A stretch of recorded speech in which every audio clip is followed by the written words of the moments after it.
Distribution de tentes et de matelas dans un des quartiers les plus dévastés de Auch, c'est la première aide humanitaire que ces Ouzbeks reçoivent depuis la fin des violences interethniques.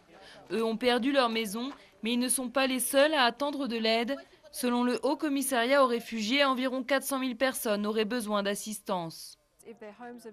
Ceux qui ont perdu leur maison reviennent et n'ont plus rien. Mais même ceux qui ont encore un abri ont vu leur mode de vie perturbé. Donc, ils vont avoir besoin d'aide pour un certain moment pour retrouver une vie normale. Dans le quartier, la vie reprend peu à peu. Les habitants déblaient les débris et plantent leurs tentes au milieu des ruines. Shafkat a tout perdu pendant les violences. Pendant 2 semaines, il a vécu chez des amis. Comme tous ses voisins, il n'avait jusqu'alors reçu aucune aide. Après tous ces saccages, on n'a même pas reçu d'aide de l'État. Pour le moment, l'État ne fait que promettre, mais on ne voit rien. À Auch, environ 2000 maisons ont été entièrement détruites. L'organisation humanitaire Acted a prévu de reconstruire, mais peu de chances que tous les réfugiés aient un nouveau toit avant l'hiver, car les ONG sont peu nombreuses et les fonds manquent.